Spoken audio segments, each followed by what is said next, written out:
Hello, ladies and gentlemen. A very warm welcome to you all to the Hong Kong Federation of Women and the parallel event today, Women in Digital Age. I'm Winnie Chan, the council member and a member of the International Affairs Subcommittee of the Hong Kong Federation of Women, and I'm the MC today. Now, we would like to invite the Vice Chairperson of the Hong Kong Federation of Women and the convener of the International Affairs Subcommittee, Dr. Maggie Kuhn, to come on stage to say a few words for us. Dr. Kuhn, please. Hello, good evening. Welcome all of you joining us today, our distinguished guests, our speakers, and also student representatives, also our guest, Sister Margaret, and everybody in the Hong Kong Federation of Women family, and also Professor Lam, our founding chairman. I'm very pleased to be here. Welcome all of you joining this kind of physically happen and also virtually, we are doing this in the parallel event at the United Nations Commission on Status of Women 67, the UNCSW 67. This is the event for. And also our speaker here, Kev Rooster. Hong Kong Federation of Women was founded in 1993 by our Professor Peggy Lam, and then with 10 prominent women leaders, enshrined in the Federation's fundamental values are the objective of uniting all the women from all committees in affairs that can have impact of Hong Kong and also advocating for the rights of the women everywhere. And this initiative has evolved to become a very powerful network with a total of membership of more than 100,000 people whose influence cover every aspect of our communities. HKFW is a member of the non-government organization with a consultative status of the United Nations Economic and Social Council, the ECOSOC, since year 2000. And also the Federation enjoys this higher status granted by the United States for any NGO. Every year, United Nations, United States. Every year, Hong Kong Federation of Women joins the UNCSW event. And also we always enjoy to be being part of the parallel events that happening, in Hong Kong and also in Newark. I think that 8 or 9 years ago, we start, having delegation there. The people that attend the delegation many years ago, you can stand up and tell us that all the good experience, ID, Winnie, Stephanie, and then Karen, everybody here, and also students from St. Paul's, remember that they were part of our team. So this year, UNCSW priority theme is innovation and technological change, and also education in the digital age for achieving gender equality and the empowerment of women and girls. And then our Hong Kong focus today is women in digital age. And the field of innovation and technology has been traditionally been dominated, by men. Today, we are very delighted to have invited our female change makers here. They are the ones who have been broken the gender barriers and also courageously, paved the way for other women. They are here to share with us their invaluable experience on how they have developed, and their career in IT, and also their insights on how the young generation could contribute to the Great Bay Area. Great Bay Area is the 10 cities that within 1 hour from Hong Kong, and leveraging how to leverage the power of technology. As we look into the future of women and girls in the digital age, we will also discuss how IT and also digital education could help driving our gender equality and also female empowerment in Hong Kong. And we also have invited students from representatives. They are ranging from our research doctorate students to our student female leaders in the secondary school. They are the most important group of our stakeholders in this discussion to share about their unique perspective on this topic. So thank you so much for the students, here joining us. Thank you, Rosie. Thank you, Sister Margaret. Thank you, Principal Sheila Shum, to invite your students over here.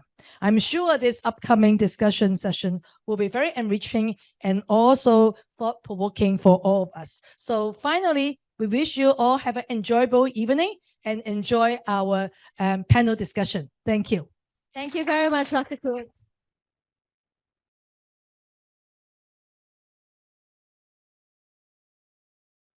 Without further ado, may I now invite Ms. Fionn Lee, our moderator, to introduce the speakers for today's panel. Fionn, please.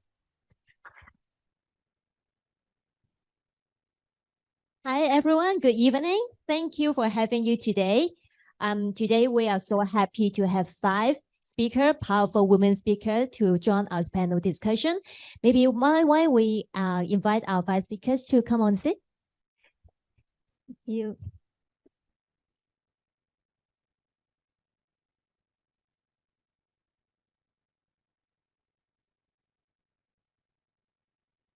First of all, let me introduce myself. I'm Fionn. I'm from Hong Kong FW, and I'm the moderator of today. And we also have 4 speakers on here, and we also have 1 speaker online. So we maybe let's come to have give a hand to all our speakers, and then let's start from the one on my very right. So we have a Safe Chow. She is director. She is the director of the digital strategy and partnership of Animoca Brands. And then we also have Professor Angela Wu. She is the chemical and biological engineering at Hong Kong UST and associate director of Center of Anthropic Economics Research. And then we also have, in the middle, we also have Ms. Colly Chen. She is the general manager of Microsoft Hong Kong and Macau. And here on my left, we have Gigi Zhong, the solicitor of Intellectual Property Department. And last but not the least, we have Kat Russ, the startup tech director of Advisor. So thank you very much for having you guys today. And we can't wait to get inspired by your story and your sharing. So to start with, maybe can you have an introduction of yourself and also have a quick view of how you see the technology innovation and digital education can be used for achieving gender equality and women empowerment. Maybe we can have Seth to have your introduction first. Sure. So I'm really glad to be here today. Thank you very much for the invitation and to see a lot of happy faces without mask here finally. So I'm Seth. I am the Director of Digital Strategy and Partnerships at Animoca Brands. For those who are not familiar with the name of Animoca, we're actually a Hong Kong-based company with a valuation of $5.5 billion US. I think some of you may have heard of the Sandbox before. I think last year when everyone is talking about metaverse and a lot of Hong Kong companies like HSBC, MTR has purchased land on the Sandbox. They're our subsidiary, and we have invested in 380 companies that are similar to the Sandbox and trying to build this Web3 ecosystem. And for me, I think it's really important for all of us here to promote the message that women can be a really powerful force in the tech innovation, I think, and especially in the Web3 development, because we talk a lot on the community building. And I think it's really a strong advantage for women that we have a really strong communication skills and to build a community that is decentralized. And I think it's the right time for all of you here, especially the students, to look into this space and to get started to understand more what will be the next generation of technology. Thank you.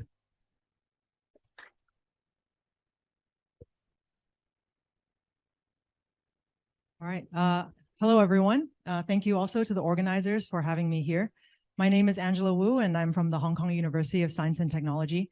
I'm co-appointed in 2 departments, the Division of Life Science and also the Department of Chemical and Biological Engineering. I like to think that I have multiple identities. I'm definitely a researcher in STEM. I do a lot of work on genomics, so that's studying your DNA and also the DNA of other organisms that live on our planet. At the same time, I'm also a teacher. I teach classes, obviously, and we have a student here from CBE today. She'll be sharing later, Ivy. And at the same time, I'm also an entrepreneur. I've started a company in the Silicon Valley Bay Area in biotech, and I'm hoping to start more companies here in Hong Kong. So it's really inspiring to hear from Zaf in her experience as well. And I think, you know, in terms of how technology can empower equality or equity, I think for the key word for me is access. I think that's what education gets us, is access to knowledge, to information, and that is power. But at the same time, I I do feel, I want to be a little bit realistic in saying that we're not there. We're not there in terms of equality or equity for different genders. And we need to work more in that direction. I think education is a platform where we can teach and prepare girls who want to be in STEM and who want a stronger voice in the future, to teach them how to approach that and how to be confident in themselves. So I think it's great that we have so many role models here. And of course, for HKUST, we now have our first female president, Nancy Ip. She is a great role model, and I hope we can see more of that in the future as well. So thank you. Hello, everyone. I'm Collie. If asked me to introduce myself, I tell people I'm made in Hong Kong, women in tech. What that means, I born in Hong Kong, study in Hong Kong. I studied computer science in Hong Kong University more than 30 years ago. At that time, computer is still very new. Different from today, technology is everywhere. I still remember I select computer. My class has 60 students. 8 are girls. Indeed, it's not bad. It's very good because my previous class only have 3 girls. But at that time, be honest with you, I believe Hong Kong U, they pick the student based on academic result, not based on gender. But I do have 2 interesting stories we'd like to share. After my graduation, I joined an international and multinational technology company as an engineer. After a year, at that time, my role is a support engineer, but I also need to teach training class. At that time, the computer is very big, very huge, very heavy. But for us as a teacher, every time when I teach training class, I need to set up a training room. Then I need to move extremely heavy workstation to a classroom. There's one moment of the time I'm thinking, wow, majority of my team members are men. Then will they be gentlemen enough help me to move? Of course, at the end, no, nobody helped me. I still move one by one. I look back, indeed I feel bad. I feel good. Then that means indeed, in Hong Kong, we should feel grateful when we are early in career. There's not much discrimination. It's really based on capabilities. But at the same time, we also need to educate ourselves. We don't stereotype ourselves. We expect equality. Then at the same time, we shall not have a wrong expectation on some situation. We have some special treatment. No. This is my experience in my early career. I think there's no discrimination. Don't stereotype ourselves. But I do have another story, which happened around 16 years ago. At that time, I'm not in Microsoft yet, but I do have opportunities for promote, be the vice president, leading also a multinational companies, Hong Kong and Macau business. I've been in that company for a long time as a general manager. And I know that my boss, he's a Singaporean. He will move back to Singapore. Then that means there is a vacant, is the head of Hong Kong and Macau. Then I told him that, boss, because we do career dialogue, I told him that, I want to be your successor. Then, what's his response to me? He told me, Collie, if from your capability, you do have proven track record, no worry. But if you look at the whole technology field, you see majority of the CIO, they are men. And then do you think it will be a challenge for you? How you really get into their circle? Because at that time, you are the head of the company.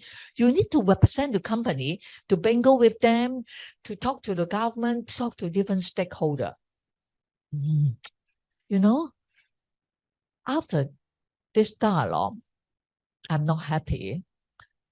And I go back, then couples of days, because I'm the type of person with personality, I will not give up so easy.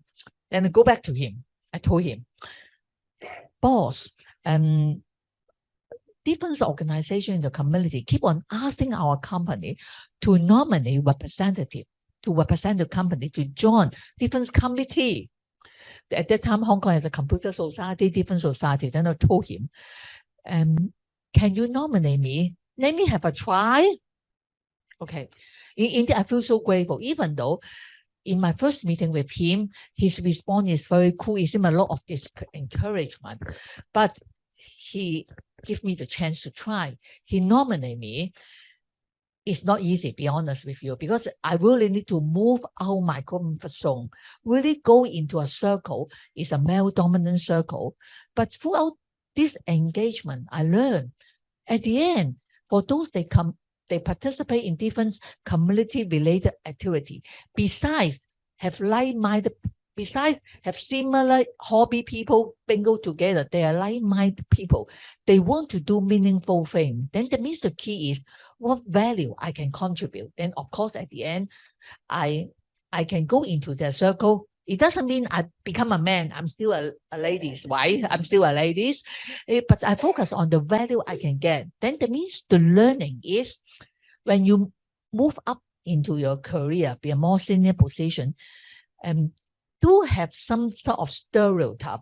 But the key is we need to move. Number one, you need to voice out what you want. Number two, you need to move out of your comfort zone, focus on your value. You don't need to change yourself to be a man. You can still have your equity. Yeah, I think this is some of my learning and interesting story we'd like to share with you all. Thank you.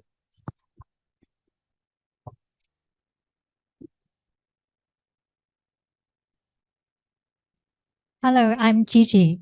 I'm a senior solicitor of the Intellectual Property Department of the Government of Hong Kong SAR. Like Collie, I was also born and raised in Hong Kong, and I graduated from a girls' school, Sacred Heart Canossian School, and then Sacred Heart Canossian College. And speaking as a woman, I understand what it means to be a daughter and a career woman, and for some of us to be a wife and also a mother as well. So we are all juggling with multiple roles that a society has given us. So technological innovation and digital education will really facilitate women to be more accessible to formal and informal learning. Most educational institutions have now started to offer online programs and seminars. So it really helps women who are struggling with different roles, especially those who are having a full-time job like myself, to enable us to study on an online study mode so as to make it possible for us to continue learning.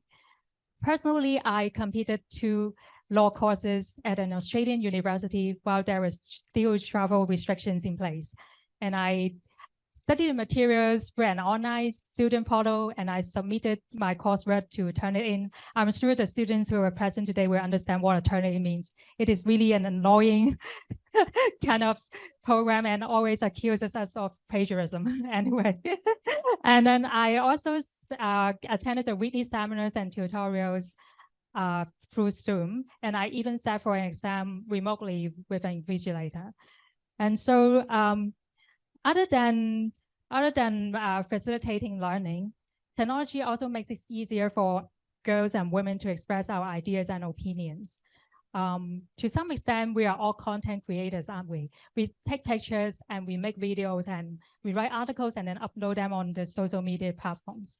And those social media platforms and online platforms will enable women and girls to connect with our peers and to seek out information that help with our well-being and health. And the online platforms will also enable us to find employment, career information, and entrepreneurship opportunities. I have a friend who works as a beauty consultant, and she makes accessories at her leisure. And she has recently started her own online shop selling the accessories that she made through an online e-commerce platform, Pinkoi. So the technology does really propel women to set up our own business and making it easier and at a lower cost. So in short, technological innovation and digital learning do really contribute to women empowerment. And this can be done by making it more accessible for women and girls to opportunities for self-growth and development, and also provide a very practical means for us to realize our potentials. And this also sit very well with the theme of the International Women's Day this year, to embrace equity. And then it also invests the technology, innovation, and digital education to really help everyone to drive us to success, in particular to women. Thank you. Thank you, Gigi. So last but not least, can we have Kat? You have your introduction and your thought about the technical innovation and digital education. Great, thanks very much. I hope everybody can hear me. Hello from England. My name's Kat. I'm born in Hong Kong, and in fact, my children are fourth generation in Hong Kong. I started in the, sorry, there's a lot of feedback, but I was in university in Scotland. I had studied mathematics and management, and so I'm used to being in the minority. When I came out of university, I joined the chemical industry. Then I went to China to build factories, amusement parks, and warehouses. Then I set up 8 of my own technology companies, from ad networks in China, email marketing companies, trying to think what else, developer networks, SaaS platform, and most of them in Hong Kong, the US, or in London. And then I joined UBS as head of innovation for Asia, before going to Standard Chartered as global head of technology. Since August, I've been traveling and seeing family and friends that I wasn't able to see for a while. So in terms of technology, I definitely think there are problems for women in that we are automatically assumed to be something different. So for example, for Sony Ericsson, I was running events for meeting the top 500 developers globally. And so when people turned up at the event, they would think I was the event organizer. Whereas in fact, I was sitting with the CTO and the head of country to decide which applications were the best applications for Sony to be on their devices.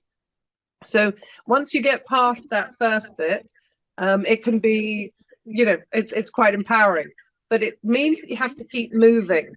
And you have to keep learning. Those are really important things. Now, the beauty of technology right now is that it's moving so incredibly fast that you can be at the forefront of whatever that new thing is.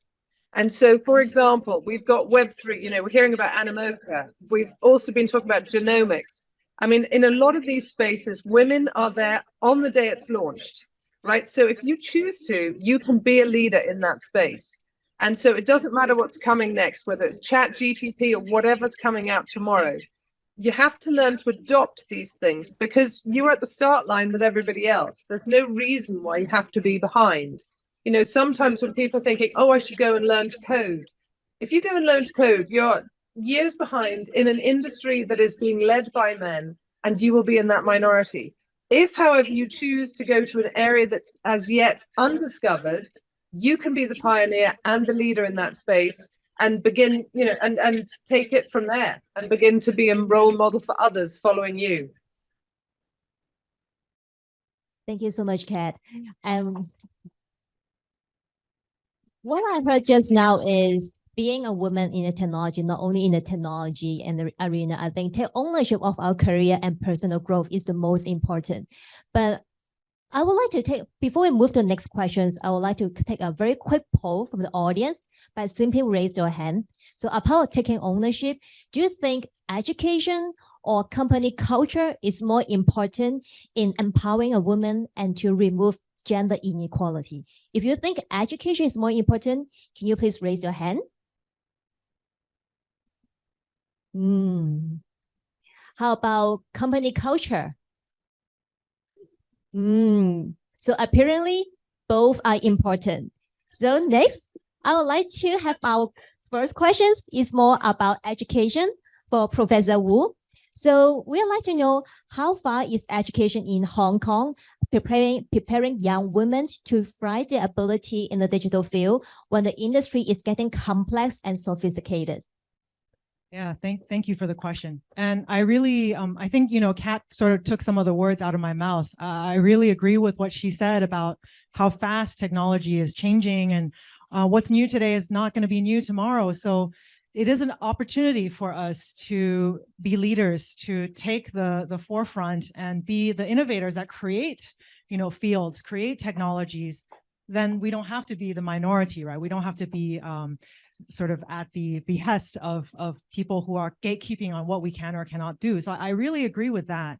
But of course, before you can do that, you also maybe want to have education, not only teaching basic knowledge of certain areas, but encouraging people to start companies or to just venture bravely into areas that are unknown. And I think currently in Hong Kong, the basic education part, I think, is very, very good. I mean, seeing all the students here who are here listening to this, I don't think there are so many barriers to that area. But I do think that we could do a little bit better in terms of promoting specifically women, encouraging them to go into these new areas, to explore and to be innovative. How we're doing that at HKUST, we have a lot of entrepreneurship programs, and we do have, as I mentioned, a lot of good female role models. I think the technology, what it can help with is sort of amplifying these voices. Previously, if you have a faculty that is predominantly men and fewer women, it might be hard for those women to get their voices out to say, hey, I'm interested in this kind of technology and I want to teach other people about it. Now with Zoom, it's very easy to set up little meetings, seminar series online. One example I can give is that I am part of a 3-woman team, and we organize an international seminar series on microfluidics, which is microchips for biotechnologies. So we host this seminar series, and we invite international speakers to speak once a month.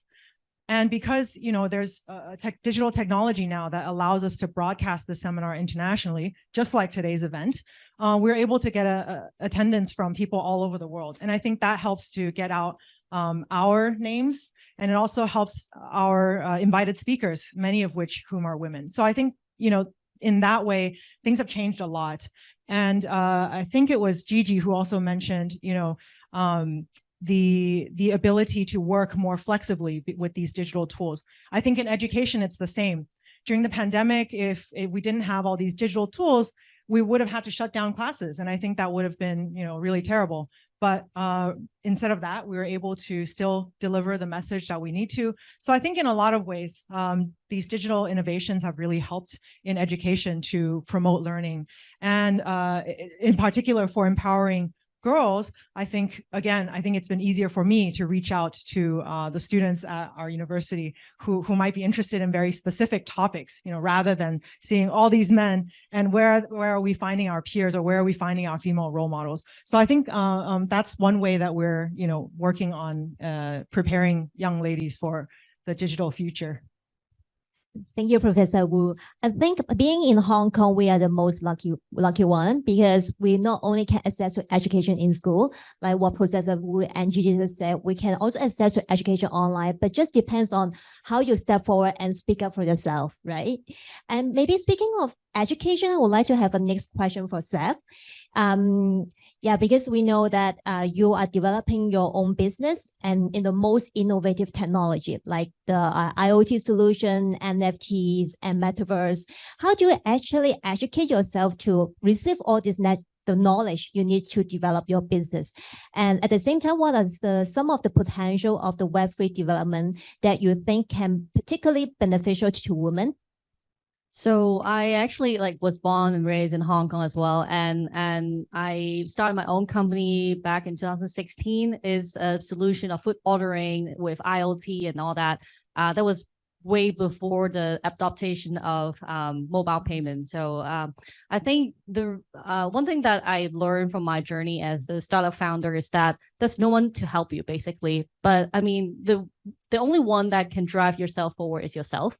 And how I learned all this information is just as F1 here, just go on the internet, and there's actually no excuse for you to not access any kind of information. As in, I think all of you here would have more than one electronic devices, like your smartphone, iPad, laptop, whatever. You have a lot of resources than a lot of places in the global, right? In the world, right? So there's no excuse for any one of you here of I can't access that kind of information. I want to know more about that, but I don't know where to start. I think internet is a really powerful tool that everyone here can use, and we can all access the same information online.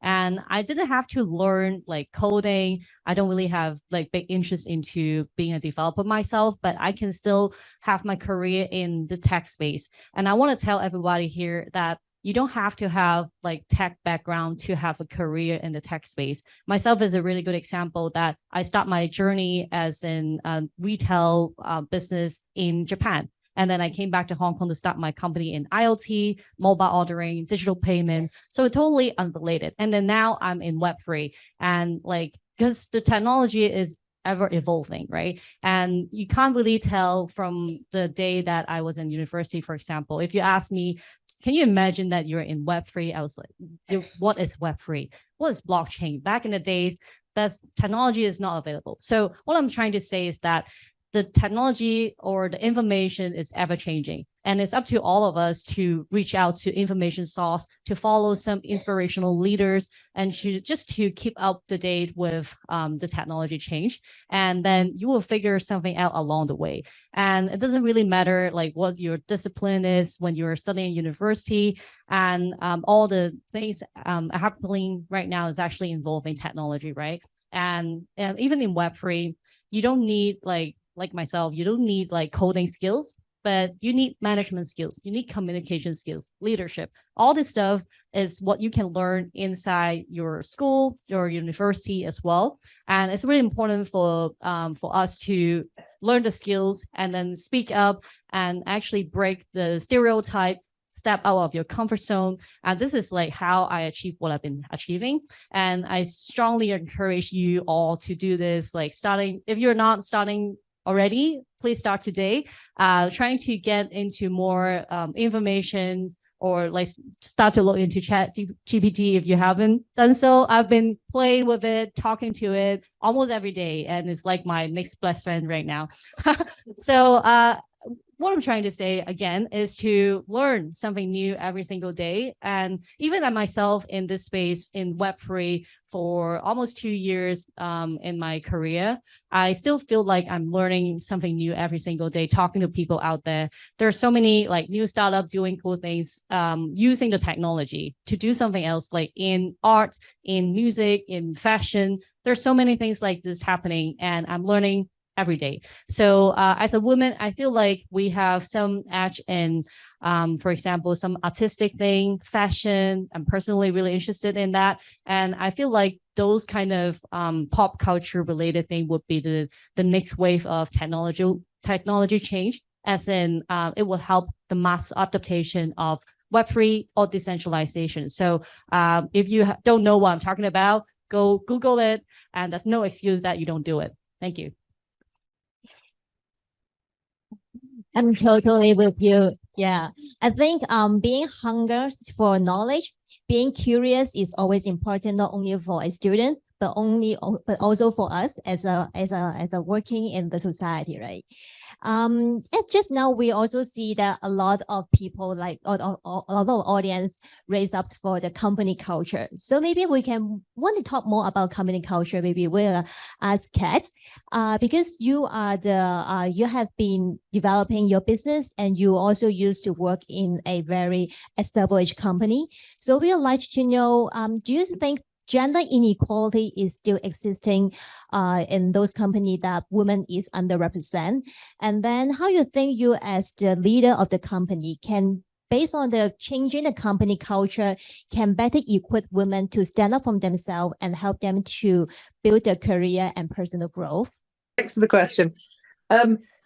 It's in my own companies, it wasn't a problem. We were more than 50% female in most of my companies. In a large company, there's no question there's a massive underrepresentation of women. One of the major issues is not having enough senior women that can help you along the way, and also that you want to be. You know, if you look up and all you see is men, or women who have no family, or women who are worked to the bone and have to be one of the boys. Coming back to Collie's point, you don't have, if you have to change your personality to join a company, it's not the right company for you. So how do companies actually build that culture that allows for constant learning, allows for different lifestyles? And we're not just talking about gender. I mean, we're talking about any kind of diversity. How do you build an organization that actually embraces that and that creates an environment that attracts the kind of people that you want? And if you look at the challenge a lot of big companies have had in the last few years, they're competing against the Web3 companies, the gaming companies, the AI companies, all of these different interesting, exciting companies that were making people a fortune. Now it's a little bit more hit and miss.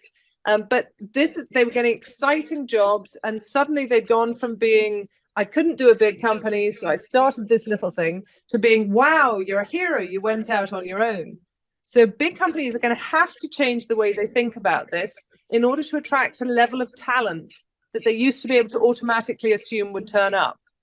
So they have to add learning into their organization. They have to add diversity, because to exist in today's world and to compete, even as a large company, you have to have that diversity of thought in order to compete in the market. It used to be that it's like big companies were all about doing things more efficiently, right? You would get those economies of scale. So it was really about saying, okay, we do things the same way every single time, so the new person comes in and just follows on. But nowadays, when you've got these agile young companies that can adapt to any environment versus you're going to lose, right? So large companies that stay the same are actually decreasing. So trying to drive diversity, and obviously as part of that, large portion is gender, there is a lot of pressure. And so this is sometimes in a transformation role. It's sometimes in, the COO role, and sometimes in an innovation or digital role. So it's incredibly important. But I think it goes beyond just companies. I think it's got to be the environment, and Hong Kong government has a lot to do in terms of providing an environment for companies to grow, whether big or small, and to help bring girls into STEM subjects, to ensure that they get in. But I think to go on Zaf's point about how girls can go in without coming from a tech background, no question. And you should be doing that. And everyone should be looking at what they can do in a more technology-enabled way. When you look at a lot of marketers, even in large companies, they tend to hire an agency, and the agency does the job for them. So they can't use Twitter, they can't use, they don't know how to do an Instagram post, whatever. It's like, you've got to be able to use the tools of technology. Even if you don't do it on a day-to-day basis for the company, you need to know how to use your tools. At least at a basic level. And I think that for large companies, they've also forgotten that what it's like to be at the coalface. So I think that the environment has to be including that kind of learning for everybody. People have to be pushed to adopt technology. It's very rare to have an employee who can manage, sales and get their secretary to answer their emails and things like that. You have to be going beyond that. You have to be pushing your staff to adapt. And that means in accepting new types of colleagues as well as new tools, because it's a changing world. Thank you so much, Kat. And I really resonate what you say. Two buzzwords to me is diversity and acceptance.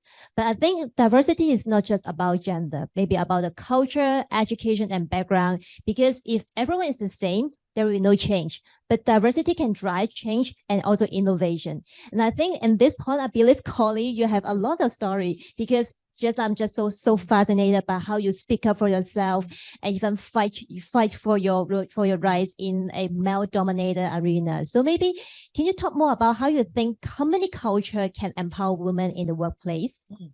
On the topics of company culture, maybe before I answer this question, I would like to share one good news to all of you. Right now, I think we all understand technology is everything. It's really part of our daily life. From this aspect, for a lot of tech firms like Microsoft, diversity and inclusion is a big thing. gender diversity is also a big thing. Why? The fact is because the world population, at least 50% of women. And for us, if we need to create something for the world population, we understand that men and women are different. Then we indeed need to have the people, they understand what customer need. Then that means from that aspect, our demographic mix in our own company need to be similar to the world population demographic mix. So right now, for example, take Microsoft example. Of course, at the end, it will be capability based, but we do have a mission to drive up our female percentage. And our guideline, we have a soft target for us as a leader, how many percentage of women we want to have, how many percentage of women we want to have in our senior position, and in all our senior position. Indeed, we do have some guideline from HR, say, in the final round interview, we hope at least we have one candidate is a female. Of course, at the end, we will select from a capability base, but it is something that we are moving towards. And so now, so far, indeed, a good news share with you.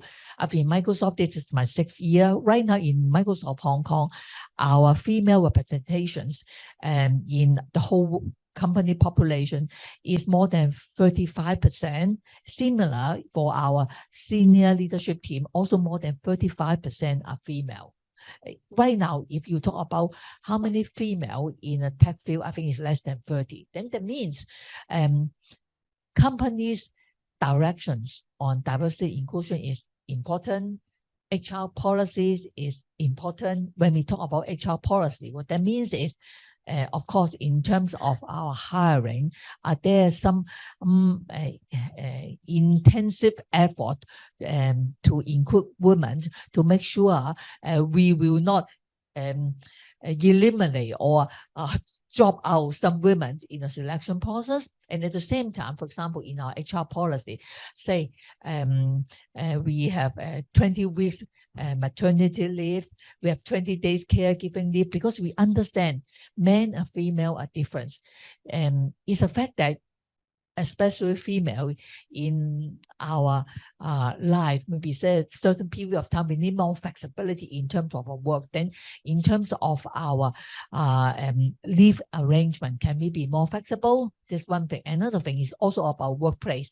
In the past, we keep on advocating hybrid workplace. What that means is, can we allow sometimes even our employee no need to go to work office, they can still work from home. I think throughout the pandemic, it proved it can happen. Then with the empowerment of technology, then how can we have a secure workplace solution to allow our employee to work anytime and anywhere?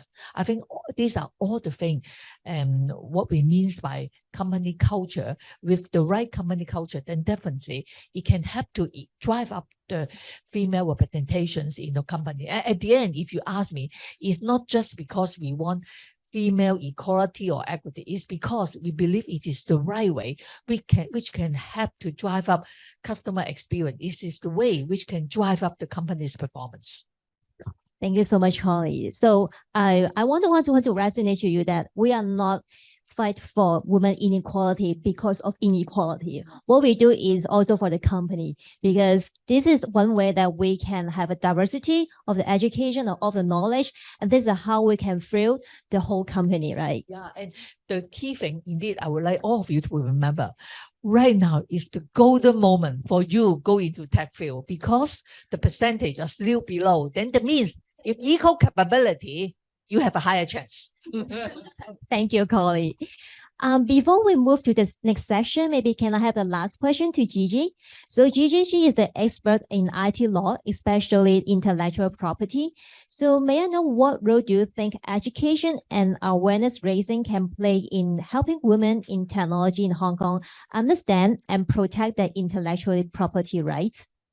Thank you. There has been an increasing trend that women and girls have become content creators on YouTube, TikTok, and other social media platforms. And like the friend that I mentioned earlier, many female entrepreneurs have also started their business online or through e-commerce platforms. And many female have also become active players in the IT and tech field like they become programmers, software developers, and many hold senior management positions in a tech company like my fellow speakers. But for some cases, some of us may not be aware that our actions, in particular those that are taking place online, will have implications to intellectual property rights or IP rights. IP rights are indeed very valuable assets, and exploitation of IP rights will enable us to generate financial income. For example, we can license our IP rights to a third party in return for a license fee or a royalty. Without being aware of their IP rights, women and girls are not able to enforce or protect their IP rights, let alone to minimize the risk of infringing the IP rights of others. Imagine that we are to start a business selling a product or service. The very first things that we have to do is to come up with a brand name. And a brand name will definitely help to promote our goods and services in the market and establish a presence in the market. When we talk about a brand name, the IP right that we immediately think of will be trademark rights. If you have secured a trademark registration with the Trademarks Registry, then you can enforce your right against someone else who is using a similar or identical sign in relation to similar or identical goods and services. And if we, for example, created a website and or maybe some marketing or publicity materials, these are expressions of ideas, and expressions of ideas are protected by copyright.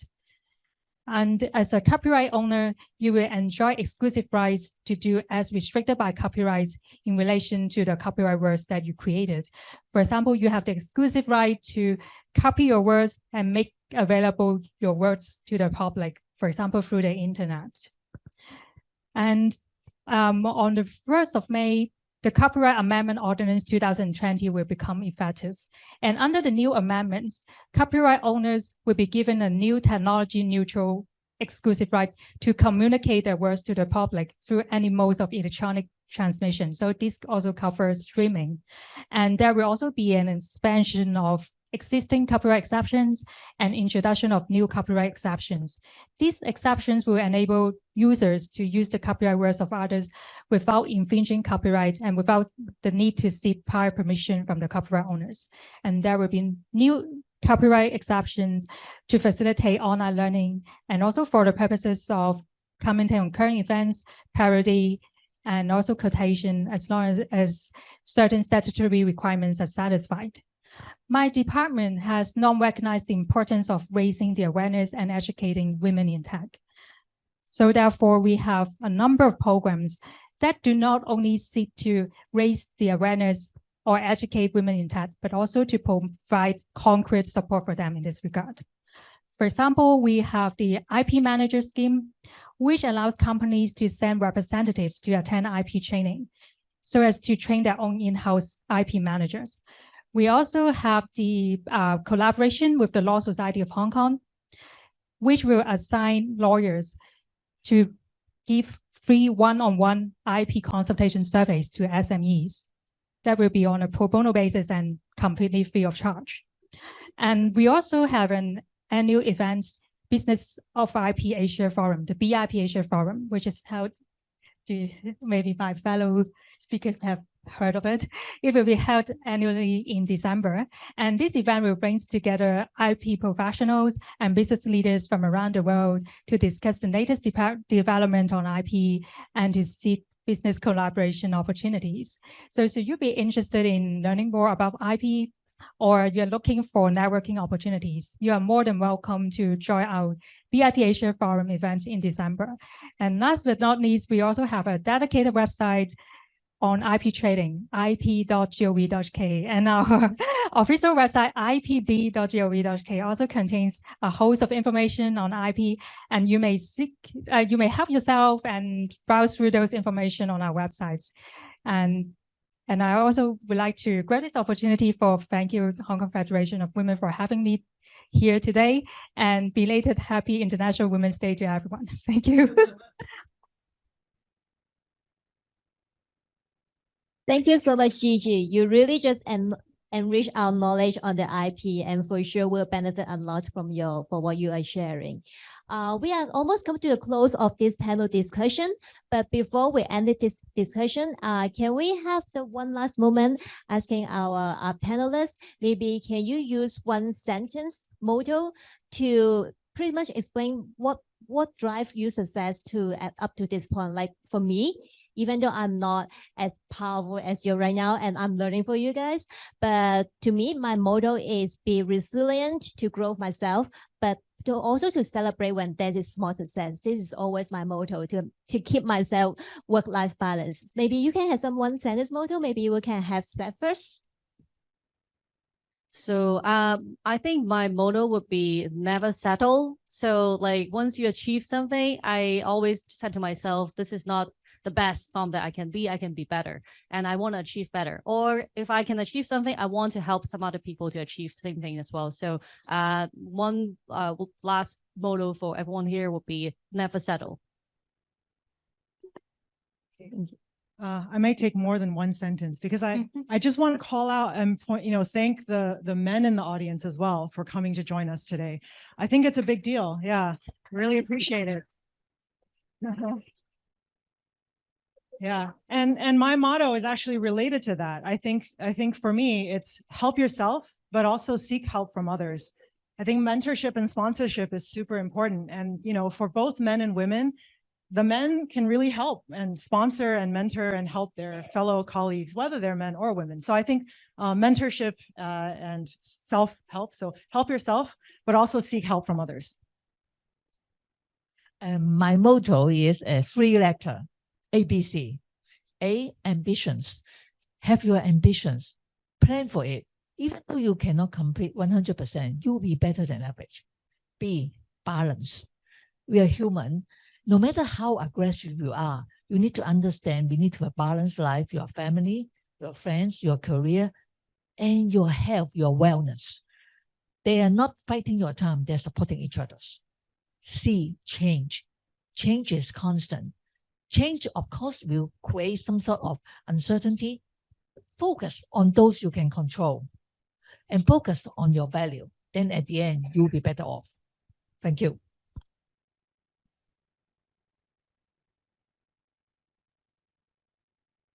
My motto is passion is energy. We should all find out what we love to do and focus on doing what continues to excite us. Thank you. Mine is to do what scares you, do it anyway, because you're probably in the right place. And then the other one is always be learning. Always, always, always.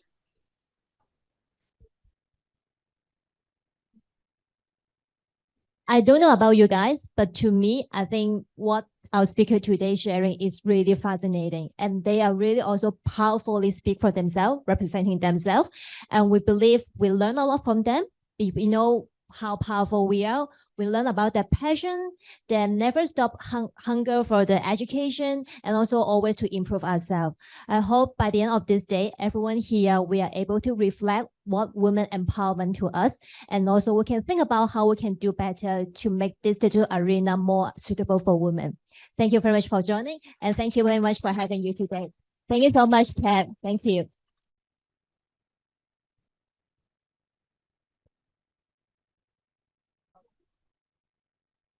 So welcome all back to the second part of our parallel event. Today, we have 4 young ladies to share with us their digital journey. Firstly, we have Ms. Ivy Wong.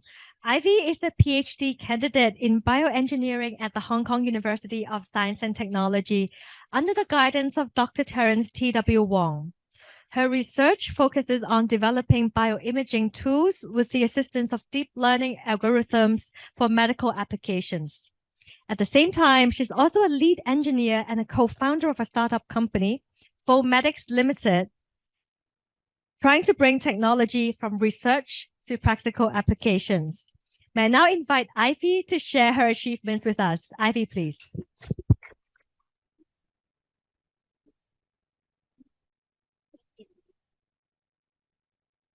So good evening, everyone. This is Ivy. Many thanks to the Hong Kong Federal of Women to invite me to join this sharing. It is really my pleasure. So without further ado, let's get started. I'm currently a PhD candidate in year 4 in bioengineering of HKUST. As well as I have another role that as introduced. So today I will going to tell you how my research is going to, how my journey is going to be from research to a startup company. So I'm not sure if every one of you could imagine what is the life of a PhD, especially in engineering field. I must confess that back in my high school, as I also see lots of high school students here, I couldn't tell the difference between science and engineering. Yeah, not to mention what will be the life of a research student and engineering. In my old days, to me, engineering could be working in the construction site, perhaps working with different men and also under the sun, building some skyscraper. But at the end, turns out I end up to be like working in the lab with aircon, also building some microscope.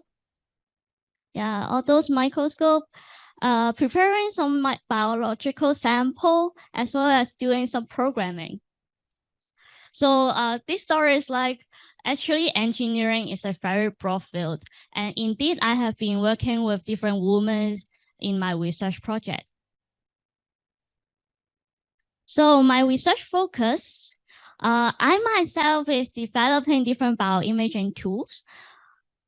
For example, in the clinical setting nowadays, for the patient who has to undergo the cancer surgery, they may have to wait for a few days or up to a week to confirm that all the cancer cells can be completely removed after the surgery. So this is kind of like a long waiting time, and they have to suffer from the anxiety of waiting.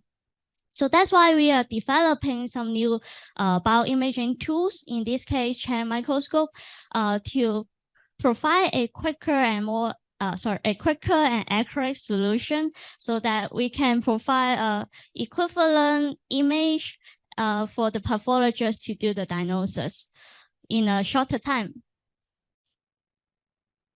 So because of the limited time, let's not drill too deep in my own research, but in general, what is treasure in innovation and technology?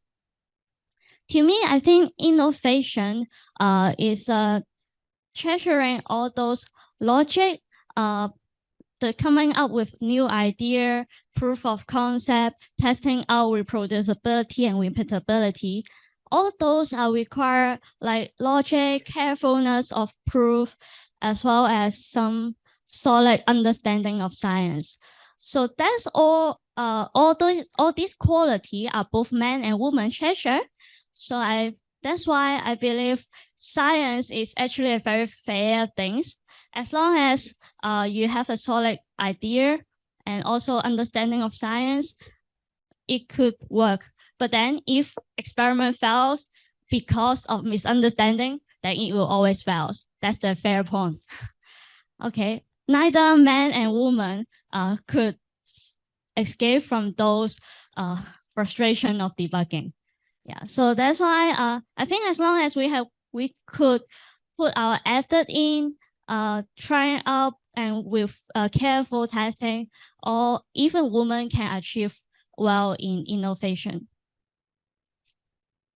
In the boom, as I'm also working in the some sort of AI and deep learning things, so in the view of the boom of artificial intelligence and development of the machine learning and deep learning, I think it is really an opportunity for women as well, as long as they have the multidisciplinary knowledge, because there's really a lot of different opportunity coming up crossing different fields. Even for the example in my research, I have to have the optics for the imaging knowledge, as I also have to work closely with different women, perhaps in interpreting the clinical images, what are the biological meaning, what is the patient suffering, as well as even women in programming. Like we have also many role model with women working in the IT industry. So all this couldn't be achieved with multidisciplinary knowledge. So innovation itself is all about a collection of great minds, not about physical strength. So again, I think it is a good place for women to step in up. Let's switch the gear to another part. As I also told you that I'm very grateful. I have met a lot of good friends and also some good mentor along my PhD study. So that's why we have founded a company, a startup company in medical industry, the Formatics, with transforming the Chan microscope idea into real practice. From research to product development, I would say is not purely about science. It's more about a lot of teamwork, coordination, communication with different team members with different expertise, even outside of the technology field. As well as even we have to talk outside with some third party, our clinical collaborator, etc. So in Formatics, I work in the research and product development team. So in company, we have transforming the microscope setup that I just showed you into a prototype, giving it a casing, developing with some software with user interface. I still remember that it is really a great day for our team to put in our prototype into the hospital. As you may see that in the photo, I should be the only female in the photo because on that day, we need a lot of power to moving that microscope into the hospital. So that's where the men really could help. And luckily, I have a lot of good colleagues and they really help me. Yeah. But again, in workplace, it is so true that the percentage of women is not too high, but our company is also trying our best to make sure with the equal number of gender. So in different expertise, I would say even our in-house, we have some female algorithm developer. So there must be a place that I think we can find our position. Yeah, so since the starting of the company, we have entered this Hong Kong Science Park, become an incubator, as well as with some sort of some achievement and recognition so far. All this couldn't be achieved without collection of support and guidance from our Professor Terence Wong as the founder, our clinical advisor, as well as commercial advisor, and the management team, like me as a lead engineer, as well as there's a lot of different departments. So not solely about research and technology. Yeah, it's really an opportunity for me stepping out from a research purely with scientific mindset. But then I have learned a lot from them, which how to translate a research technology into product. Because I always believe that a good technology not necessarily means good product, because it has a lot of concern in, let's say, marketing perspective, regulatory perspective, especially for medical product, as well as whether we have a correct business strategy to push that product forward. Yeah. So I really enjoy the days, but then I also would like to wrap up by telling you a story. Yeah. Back into the days, I still remember that in a Lunar New Year gathering, one of my relatives asked me, what are you going to study in the university? And I say, engineering. But then they really questioned me. Could you survive under the sun working in the construction site with this body? I actually not so happy about it, but then I also doubt in myself because I believe that with this body of I'm not too strong as well as not having a very good health, whether I can really survive in this field. But then now I find what I really love to do, and then I'm not want to intentionally advertising for the PhD study, but this PhD study is really a life-changing experience to me, as I find what I love to do, as well as a little bit clear path what my career could be. Yeah. So now, believing that women can achieve as much as men could do, I'm proud to say I'm an engineer. I'm Ivy Wong. Thank you. Thank you very much, Ivy, for your personal experience and all your struggles and all your interesting achievements and also interesting R&D work as well. Thank you very much for spending time with us. Now we would like to invite Ms. Layla Sack for sharing. Layla is from Victoria Shanghai Academy. She is the president of Flowers for the Future, a passionate writer, advocate for women's and refugees' rights, and a leader in STEM. Her philosophy is that privilege carries with us both as a platform and also as an obligation to use it to amplify the voices of those who do not have the voice to speak for themselves. She uses her writing and her skills to make change for those who do not have the means to make for themselves. And she led the cross-continental initiative Flowers for the Future to continue the education of Afghan girls while they are prohibited from going to school.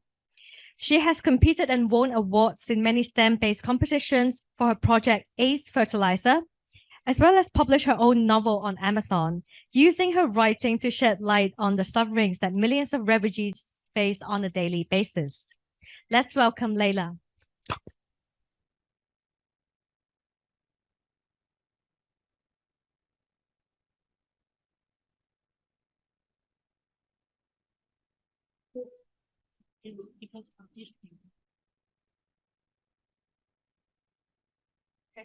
Hi, everybody. My name is Layla Zak from Victoria Shanghai Academy, and I'll be presenting about my experience as a female leader and advocate for women's rights in the digital age.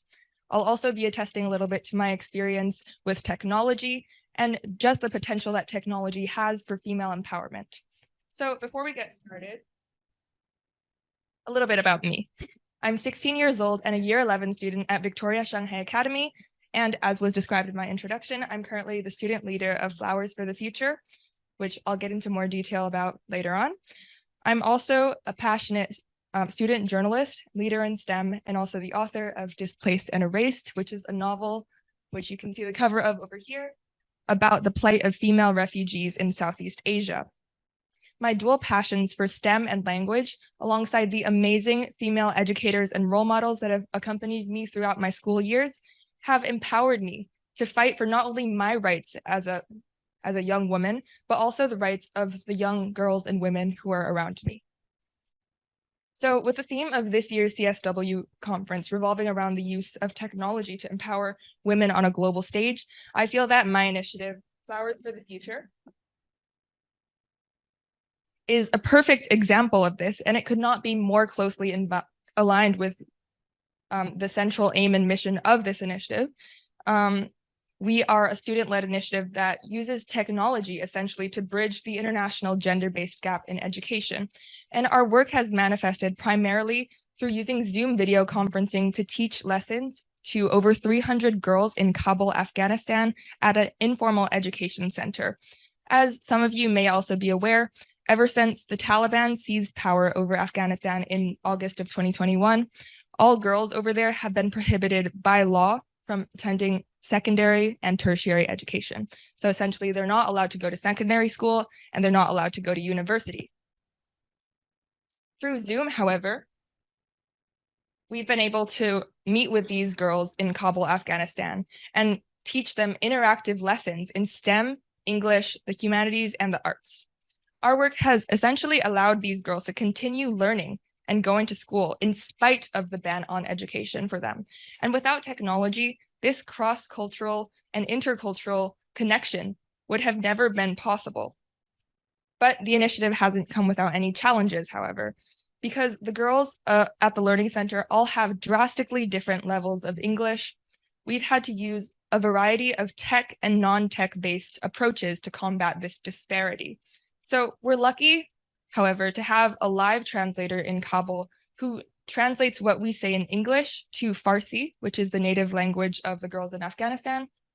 And this is supported by the power of digital translation software, in which we caption our slides and lesson materials so that key terms and advanced terminology can be better communicated to the girls in Afghanistan. What's more is that with Zoom, while it does give us an amazing platform to be able to connect with and teach these girls who are on the other side of the continent from us, it can also present its own set of unique challenges. For instance, it's definitely way more difficult for the girls in Afghanistan to ask questions to us, especially considering there are so many of them and so few of us, and we don't always have time during our sessions to entertain questions from all of them. So that's one of the main challenges. However, we're constantly ensuring that we're assessing their progress and understanding through providing them with assignments and diagnostic tests that we send to the director of the Learning Center, who then prints them out for the girls to take, scans their responses, and sends them back to us. From this data, we're able to adapt our teaching style and better accommodate their strengths and weaknesses by adapting our curriculum. And on top of teaching these girls, our team has also initiated many activities and speaker sessions within our own school to educate our peers in Hong Kong. This way, we're not only addressing the lack of access to education for girls in Afghanistan, but we're also addressing, through our real-life public advocacy, the socio-political challenges in Afghanistan in which this is rooted. There's an explicit reason that the international community hasn't yet intervened in the political situation of Afghanistan. And it's a perfect example of how the instilling of fear and the prioritization of political power over human rights has directly impacted millions of girls in this country. And the thing is, we may often feel helpless in the face of news like this. We may feel that there's not really much that we can do. And this is in part because of the journalism industry and how it paints this narrative, and more so how the journalism and media industries are completely dominated by men. Because of this, we're used to seeing women as the victims. They're not empowered in the media. They're painted as powerless, as vulnerable, as survivors instead of fighters, and they shouldn't have to be subjected to these kinds of labels. The girls that we teach in Afghanistan don't want our pity. What they want is action. And it's a real shame that we, who are a group of students with our own studies to focus on, are taking more initiative to fight the human rights abuses that these girls are facing than political leaders and world leaders that have the responsibility to advocate on these girls' behalf.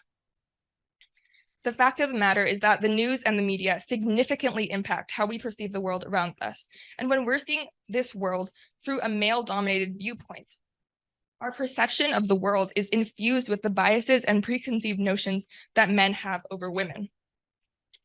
But you may be wondering, how exactly can we cultivate female inclusion in the media and in journalism? Well, the answer, in my opinion, is relatively simple in that it starts in our schools. When girls are given a platform to freely express themselves through speaking and writing from a young age, they're more likely to fight to be heard in these industries into adulthood. The thing is, we need to grow out of the age in which women are criticized and ostracized for being loud and outspoken. Instead, they need to be empowered. They need to be encouraged to speak up and to feel like they have something to bring to the table, because they do.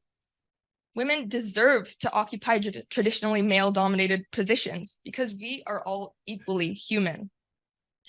And at VSA, I'm working to advocate for just this by leading multiple journalism and writing-based clubs and after-school activities. For example, I'm the editor-in-chief at Breakout International, which is a multimedia digital magazine, and also part of the editorial team at The Victorian, which is our school newspaper. And what makes me proud is that more than half of the students involved in these clubs and the editorial teams of these clubs are female. And I'm so happy that I'm able to present myself as a leader and role model for these young girls who are seeking to make themselves heard through writing and speaking and advocacy. And moreover, Flowers for the Future has also recently invited a SCMP journalist to our school to speak to the student body at VSA about just how important it is to have female inclusion in the journalism and media industries. And none of this would have been possible without all of the support that we received from VSA. So, for example, VSA consistently places a great deal of emphasis on gender equality and on women's rights, both locally and globally. And we have significant staff support at all times for initiatives like Flowers for the Future. And there's also collaboration between individual initiatives that allows us to hold events and speaker sessions and activities that promote gender equality.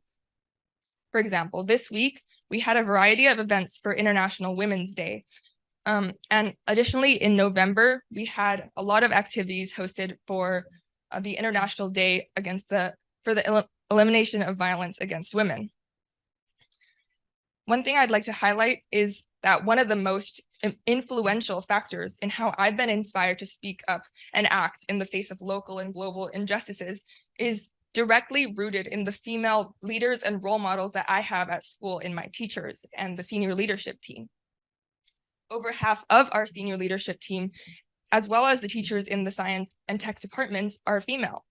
And I think this is so important to tell young girls that they want to be heard.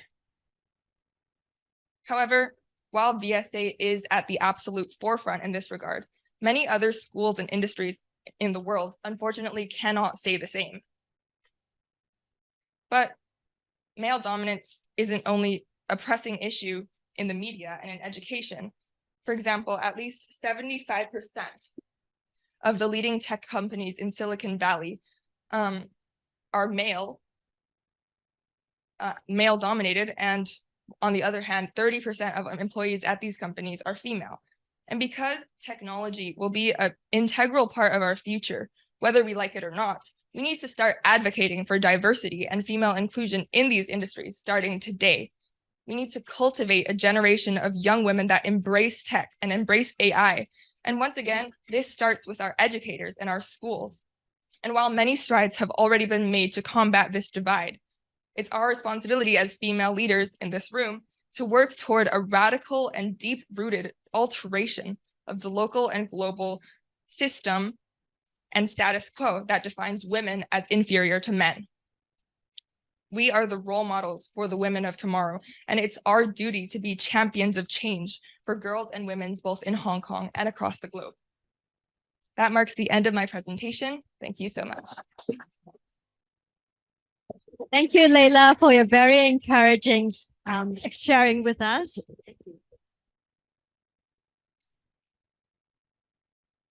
Now we would like to have two young ladies from St. Paul's Convent School to share their digital journey with us.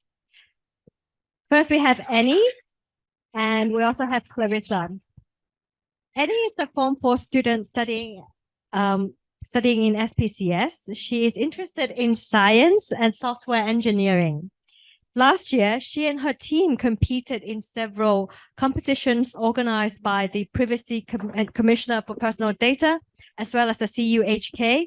And she and her team won several awards, namely the Champion and Most Creative Award from the PCPD Mobile Game Design Competition, and the Champion and Most Insightful Data Analytics Award for a Student Hackathon Challenge held by the CUHK. Clarissa is a Form 5 student studying in SPCS. Her interests included app development and IoT. Over the years, she and her team have been awarded in different competitions, including the HSBC Smart Community Hackathon, STEM Up Hong Kong Innovation and Technology Competition, Future Engineer Grand Challenge, and the Greater Bay Area STEM Excellence Award. Now let's give the time to Annie and Clarissa to share her digital experience with us. Good evening, everyone. Thank you for the Hong Kong Federation of Women for inviting us to share our work here. I am Clarissa. I am Annie. We are from St. Paul's Convent School. Today, we are going to introduce the tech education in our school. Annie, do you know what is our belief in tech education in our school? Of course, In SPCS, our teachers believe that we girls can do things that will have an impact on ourselves, our families, the community, and even to the world. On top of all, we believe that nothing can stop us from learning, no matter it is due to a financial reason or even in the midst of pandemic. Our journey of learning and innovation will always continue. Yes, tech education in our school has integrated science, technology, engineering, environment, and mathematics into one cohesive learning program, but based on real-world applications. But Annie, what kinds of real-world applications are we focusing on? In order to echo to the needs of the world, we have picked 9 goals out of the 17 Sustainable Development Goals from the United Nations as the focus of our projects, including zero hunger, good health and well-being, quality education, and more. The design of our tech applications and projects are related to one or more of these goals so as to contribute to raise the public concern on that area. Clarissa, can you introduce some of the tech projects that works towards these goals? Sure. First and foremost, Lingji Cultivation Project is the largest project currently running in SPCS. It is divided into 2 parts. Form 1 and Form 2 students learn about the farming technology, mushroom science, and technology from oyster mushrooms. Through the project, they know that mushroom is an eco-friendly food source, and its organic fiber is a biodegradable and sustainable material for utensils making and construction. That's why we have also introduced the 3D modeling and printing to them, and let them have a try on making biodegradable containers. For senior students who have an experience in conducting science experiments, they can extract the substance from Lingji and analyze its medicinal values and its application in Chinese medicine. With the aim to combat climate change, pollution, and promote sustainable development, our schoolmates have investigated biodegradable materials. For instance, some of them have developed starch-based plastic from waste natural materials like vegetable fibers, egg white, and beeswax to replace plastic utensils. Our innovative Form 4 students have also came up with a formula for paper-based plastic involving the acetylation reaction between cellulose in recycled paper and acetic acid, which the product could be woven into a transparent, waterproof material that serves as a replacement of traditional plastic. The bioplastics demonstrated excellent properties. They are durable, biodegradable, and natural.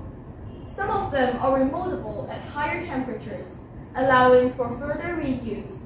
Some are transparent, and some are even acid resistant, enabling them to be superb substitutes of the traditional, unsustainable packaging materials in the logistics and food industry. Through their work, the teams aspires to reduce the adverse effect caused by plastic pollution and contribute to environmental protection. Another way to protect the environment is to use green energy. Therefore, our schoolmates have made some advanced graphene aluminum batteries that is safer and can store more energy in the same package size. Also, in light of a recent accident in construction sites, another team of students tried to use green energy from solar panels and wind turbines to stabilize gondolas in bad weather to ensure the safety of the construction worker. On the community side, we noticed from the news that accidents might occur as the visually impaired might collide with phone-focused, headphone-wearing pedestrians who neglected the road conditions as they stared intensely on their electronic devices. With the aim to firstly, narrow the advantage gap between the disabled and able-bodied citizens, and secondly, to ensure the safety of all passerbys in the road.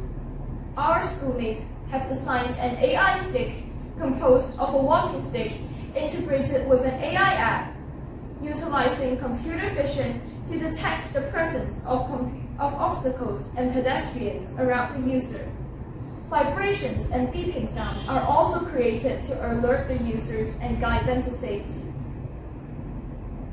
Besides the minority group, due to the aging problem of the society, gerund technology is the area that I am working on.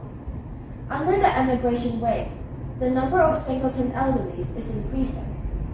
Observation on my grandparents show that they go to the washroom frequently at night, and they do not open the lights in order to save energy.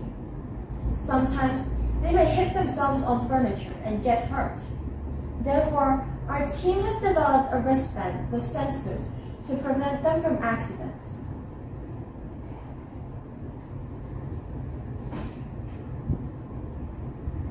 Here is a demo on the sensors. As most elderly have poor vision, it is not easy for them to notice sharp corners on furniture or obstacles on the ground. Therefore, my team has built an obstacle detecting device.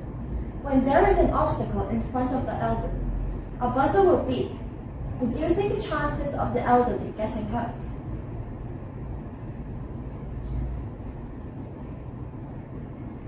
In terms of software, my team has designed an app that encourages elders to do more exercise to prevent dementia and stroke. As dementia represents almost 1/10 of the elderly population, prevention of these diseases is of great urgency. Elders will have to follow the app's demonstration, and the AI will determine whether the elderly are doing the exercise correctly.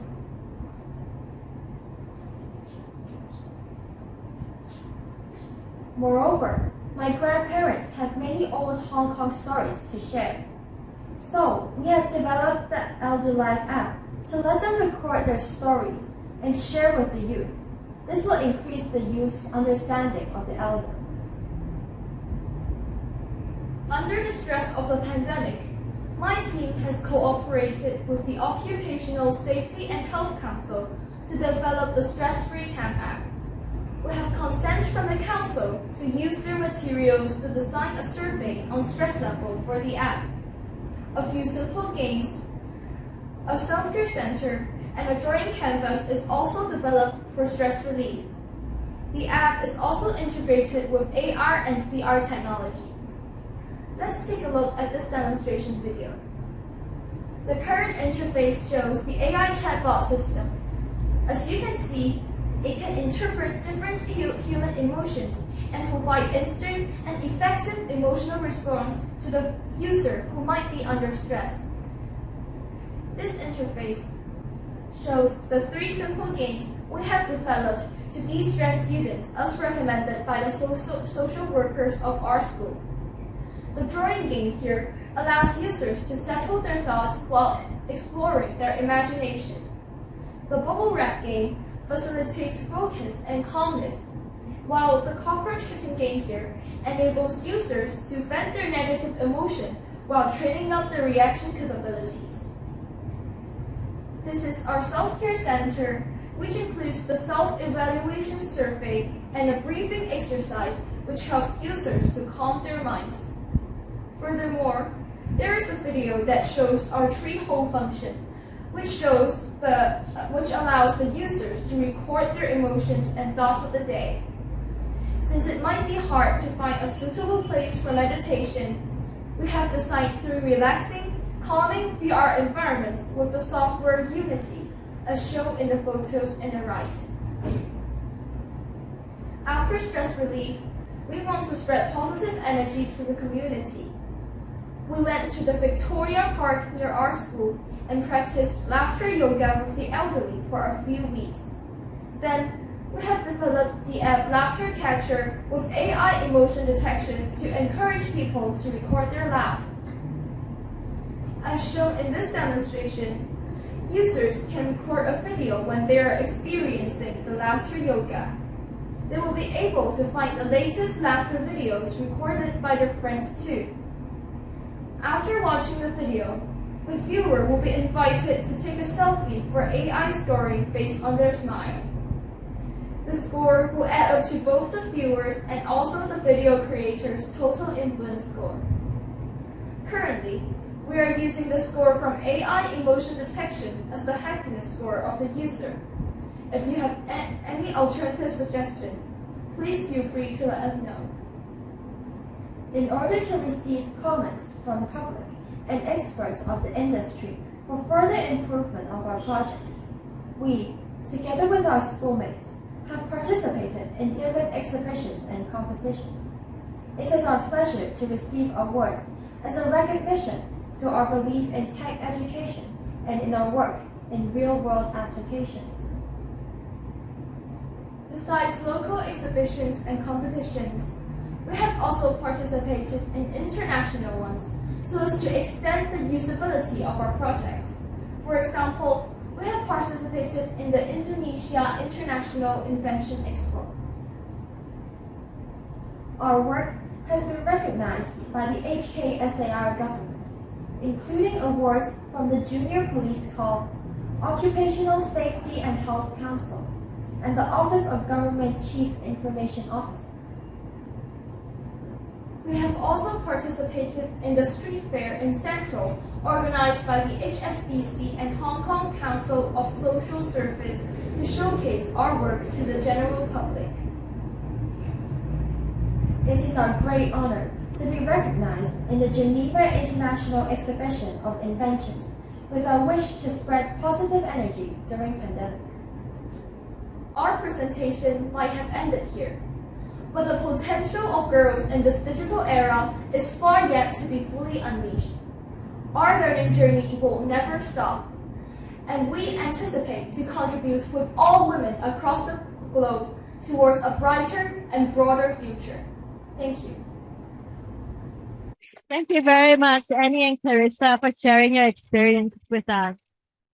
It's very impressive that you and your team have achieved so much beyond your normal classroom experience. It's a very valuable contribution to the society and very meaningful as well. Thank you very much. Lastly, we would like to invite our Vice Convener of the International Affairs Subcommittee, Ms. Stephanie Hung, to say a few words to conclude the parallel event for us. Stephanie, please.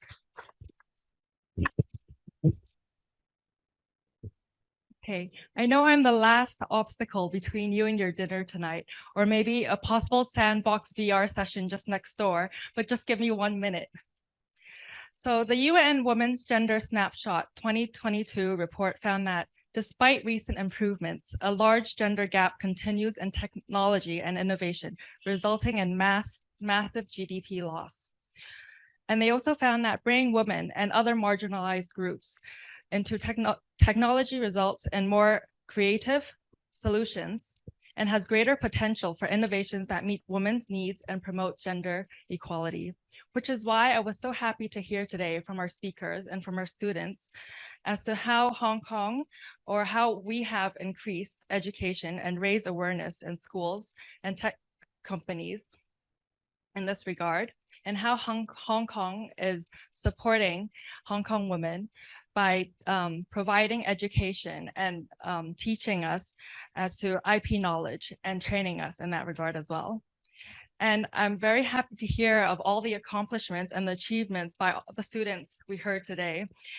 Not only are they researching, but they're putting these things in action. It's beyond the classroom, and whether it's for health, whether it's cancer, mental health, or for the environment, for minorities, for the elderly.